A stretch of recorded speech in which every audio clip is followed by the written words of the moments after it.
नमस्कार and I welcome yours to Manoj Singh. Now recently आपने सुना होगा कि तालिबान सरकार में वुमेन एक दूसरे की वॉइस नहीं सुन सकते। यहाँ पर आप आर्टिकल देख सकते हैं फर्स्ट पोस्ट का। इन्होंने लिखा है why Taliban has banned Afghan women from hearing each other voices. क्यों तालिबान सरकार ये नहीं चाहती कि जो अफगानिस्तान की वुमेन है यानी कि वहाँ की औरतें हैं एक दूसरे की आवाज़ सुन सके। यही नहीं, तालिबान ने सिर्फ वुमेन के सुनने पर ही बैन नहीं लगाया है। इसके अलावा तालिबान ने कई और जगहों पर भी बैन लगा रखा है वुमेन के, यानी कि मिडवाइफरी में बैन लगा रखा है, नर्सिंग कोर्सेज में बैन लगा रखा है, और जो हेल्थ सेक्टर है ना सारे के सारे, उन सभी में वुमेन्स पर बैन लगा हुआ है। अगर हम सिर्फ हेल्थ सेक्टर को ना देखें तो इसके अलावा जो बैन है ना वो एजुकेशन सेक्टर पे आपको मिल जाएगा। यहाँ पर देख सकते हैं आप एजुकेशन सेक्टर। उसके अलावा वर्क नहीं कर सकती, यानी कि जो तालिबान सरकार में वुमेन्स हैं वो गवर्नमेंट और प्राइवेट जॉब नहीं कर सकती, including NGOs, international aid work, यहाँ काम नहीं कर सकती वो। ठीक है। उसके अलावा मिडवाइफरी मैंने आपको बताया अभी, यहाँ नहीं कर सकती। ट्रैवल नहीं कर सकती, सोचो, ट्रैवल भी अकेले नहीं कर सकती, उसमें उन्हें किसी आदमी का होना साथ ज़रूरी है। उसके अलावा स्पोर्ट्स नहीं खोल सकती। सोचो, आज वुमेन स्पोर्ट्स नहीं खेल सकती हैं तालिबान में। और इंडिया में देखो, आप हर चीज़ खेल सकते हैं, क्रिकेट, फुटबॉल, बास्केटबॉल, बैडमिंटन, सब कुछ खेल सकते हैं आप इंडिया में अभी इस वक्त, लेकिन तालिबान में नहीं खेल सकते। उसके अलावा कल्चरल एक्टिविटीज़ में हिस्सा नहीं ले सकती। ठीक है। नेशनल पार्क विजिट नहीं कर सकती, पब्लिक पार्क विजिट नहीं कर सकती। सोचिए इन पर कितना प्रेशर होगा। ठीक है। अब यहाँ पर लिखा है कि the Taliban have banned women from taking long distance road trips in Afghanistan on their own. यानी कि जो अफगानिस्तान की महिलाएं हैं वो अकेले खुद ट्रिप पर नहीं जा सकती अफगानिस्तान में, उन्हें एक मेल रिलेटिव तो अपने साथ रखना ही होगा। ठीक है। उसके अलावा वुमेन जो है ना वो पब्लिक में बोल भी नहीं सकती। इन्होंने यहाँ पर देखिए एक बीबीसी का आर्टिकल है। इन्होंने क्या लिखा है, if we can't speak why live. हम अगर बोल ही नहीं सकते तो हम जी ही क्यों रहे हैं। ठीक है। जब बीबीसी में एक महिला जो दूसरी महिला से मिली, किसकी, अफगानिस्तान की, तो उसने ये सब बोला। यहाँ पर आप वीडियो देख सकते हैं, मैं आपको दिखाऊंगा नहीं ये वीडियो। तो यहाँ पर एक औरत दूसरी औरत से मिल रही है, जिसमें जो ये वाली औरत है वो बता रही है अपनी आप बीती कि अगर हम बोल ही नहीं सकते वहाँ तो हम जी ही क्यों रहे हैं। वुमेन्स जो है ना अकेले यहाँ अफगानिस्तान में सोलो ट्रेवल्स नहीं कर सकती, उनको एक गाइड तो चाहिए ही चाहिए कंट्री में। ऐसा किसका कहना है? ऐसा अफगानिस्तान सरकार का कहना है, यानी कि तालिबान सरकार का कहना है। उनको एक पहले ट्रैवल परमिट इशू किया जाता है, किसके, मिनिस्ट्री ऑफ टूरिज्म द्वारा। तब जाके कोई भी वुमेन यहाँ सोलो फीमेल ट्रैवल कर सकती है। इसके बाद वुमेन्स जो है ना अपना एक स्मार्टफोन ओन भी नहीं कर सकती, यानी कि वो स्मार्टफोन नहीं चला सकती।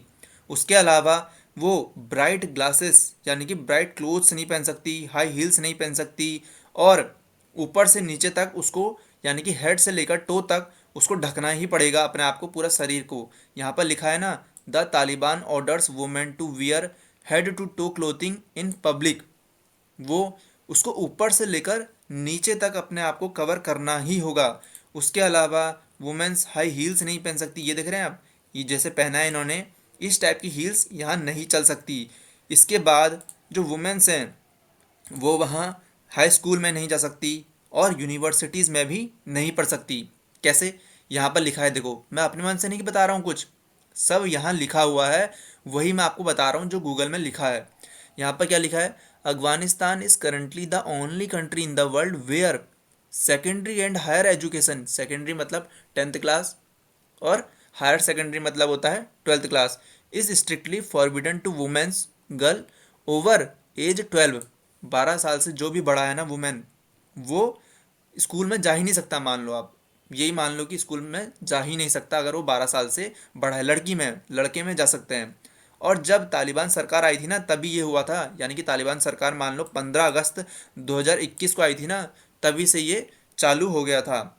उसके अलावा जो वुमेन है ना वो गाना भी नहीं गा सकती, यानी कि अब ये सुन लो आप, सिंगिंग नहीं कर सकती, रीडिंग नहीं कर सकती पब्लिक में। ठीक है। तो यहाँ पर लिखा है ना, women in Afghanistan have been banned from reading and singing in public under a new law passed by Taliban. और यहाँ के जो ग्रुप सुप्रीम लीडर है ना उन्होंने ये पास करा है। कौन है यहाँ के?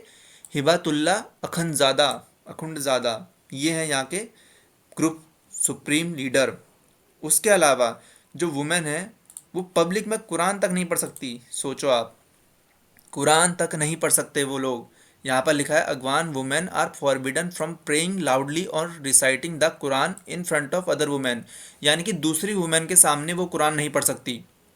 तो इससे बड़ी बात क्या होगी फिर? अब दूसरी वुमेन के सामने वो कुरान नहीं पढ़ सकती। और इंडिया में देखो आपको कितनी आज़ादी है, आप बाहर सड़कों में तक कुरान पढ़ते हैं और बोलते हैं हमें आज़ादी नहीं मिल रही, आज़ादी नहीं मिल रही। फिर भी कुरान आप सड़कों में पढ़ते हैं, वो लोग उनको वहाँ दूसरी वुमेन के सामने पढ़ने में भी बैन है। ठीक है, जो वुमेन है ना, वहाँ इस पे भी बैन है कि वो एक दूसरे की आंखों में नहीं देख सकते। किसके? मैन के। वो किसी सामने से जो कोई आदमी खड़ा है उसके, जिसको वो जानती नहीं है, वो उसकी आंखों में नहीं देख सकती। ठीक है, उसकी तरफ भी नहीं देख सकती, आंखों में तो दूर की बात है। ठीक है, वो प्रोटेस्ट में हिस्सा नहीं ले सकती। इसके अलावा वुमेन वहाँ प्रोटेस्ट में हिस्सा नहीं ले सकती। मैं आपको इसके बारे में ज़्यादा नहीं बताऊँगा।